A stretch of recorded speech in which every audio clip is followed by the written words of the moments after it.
এরা কোনো কালেই আপনার ছিল না, আপনার হবেও না। শুধু সুবিধাবাদী এই মানুষগুলোকে এক কথায় এক নামে যেটা ডাকা যায় সেটা হচ্ছে সুবিধাবাদী মানুষ। অনুভূতিদেরও মৃত্যু হয়। কিভাবে মৃত্যু হয়, কেমন মৃত্যু হয় জানেন? খুব আদরের ভাইজি তার ভাইয়ের বিয়েতে সমস্ত কাকা জেঠাদের কাছে হাত পেতে পায়নি 5,000 টাকা। এসেছে আপনার হাজব্যান্ডের কাছে, কাকু অসুবিধা আছে, আমাকে 5,000 টাকা দাও, আমি কালই দিয়ে দেব। কাকুও হাসতে হাসতে দিয়ে দিয়েছে। সেই কাল আর কাল হয়নি।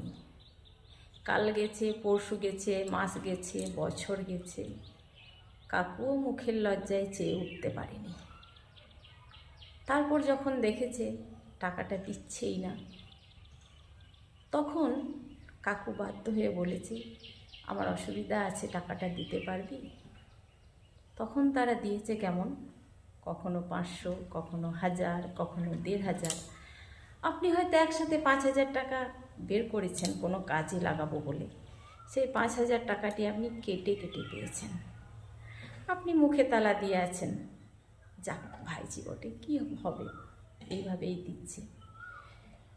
আপনার মনে সেই ভাইজির জন্য একটা যে অনুভূতি কাজ করবে না, সেটা হচ্ছে ভালোবাসা।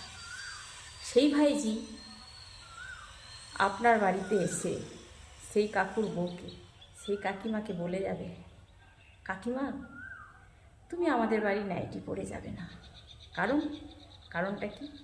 ভাইয়ের বিয়ে হয়েছে, ভাইয়ের বউকে আমি নাইটি পরতে দেব না। তো আপনার শুনে খারাপ লাগবে যে এরা কেমন ধরনের মানুষ। এরা সাহায্যে হাত পাতবে, আবার মনে দুঃখ দিতে ছাড়বে না। এই ভাইজিরা কীরকম জানেন? ভাইয়ের বউকে চুড়িদার নাইটি পরতে দেব না, কিন্তু আমার পেটের মেয়ে যেটি থাকবে সে কিন্তু জিন্স টপ পরে ঘুরে বেড়াবে। এই দোগলা মানুষগুলি একটা মায়া মায়া ফেস নিয়ে আপনার কাছে আসবে, এমন ভাব দেখাবে আমাদের কোনো উপায় নেই, আমাদের কোনো কিছু নেই, মানে উপায় নেই। এরা বুঝবে না যে একটা মানসিক করে ছাগলকে বলি দেন আর দায়ে পড়ে বলি দেন, সেই ছাগলটার কষ্ট কিছুটা, তাতে কিছু কম বেশি হয় না। বাংলা ব্যাকরণে একটা ভাব সম্প্রসারণ আছে না, যে অন্যায় যে করে, অন্যায় যে সহে, তব ঘৃণা তারে যেন তৃণ সমুদয়ে। অন্যায় যে করে তারাও যেমন অপরাধী, আর অন্যায় যে সহ্য করে তারাও ঠিক সেম অপরাধী। বিষয়টা হচ্ছে বাহ্যিক শত্রুদের আপনি চিনতে পারবেন, আর এইগুলি হচ্ছে মিচকে মোড়া ঠগের গোড়া। এরা না ইধার কা না উধার কা, ধোবি ঘাট কা জैसा इन लोगों को बिहेवियर। তো বাহ্যিক শত্রুদের আপনি চিহ্নিত করতে পারবেন, যে তারা শত্রুতা করছে তাদেরকে চিহ্নিত করতে পারবেন। আর এরা মুখে মিষ্টি ভাষা রেখে অন্তরে ছুরি রাখে। এসব মানুষদের থেকে সাবধানে থাকুন।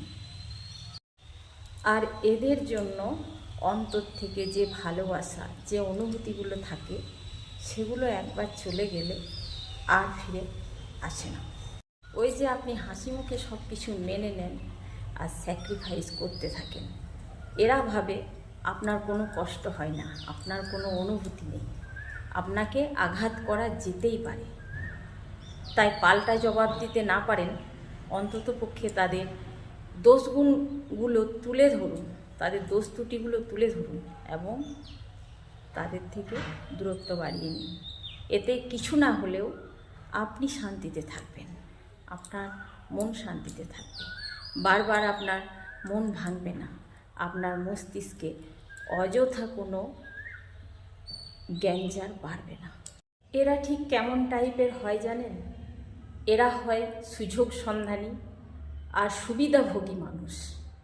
যখন যেখানে সুবিধা পাবে, সুবিধা নেবে, সে কাজের সময় কাজী আর কাজ ফুরালে বাজি। ওই যে আপনি বারবার ক্ষমা করতে আসেন স্নেহের খাতিরে, ভালোবাসার খাতিরে, মানবিকতার খাতিরে। তো এই যে চুপ থাকেন, সেগুলোকে ইগনোর করেন, তাদের খারাপ আচরণগুলো, এগুলো তাদেরকে শুধরাতে মৌকা দেয় না। তারা আরও দিন দিন বেয়াদব হয়ে যায়। আর আপনার কাছে একটা মায়া মায়া মুখ নিয়ে, নিরপরাধ মুখ নিয়ে ভাব এমন দেখায় তাদের কিছু করার ছিল না। এদের থেকে দূরত্ব বজায় রাখুন।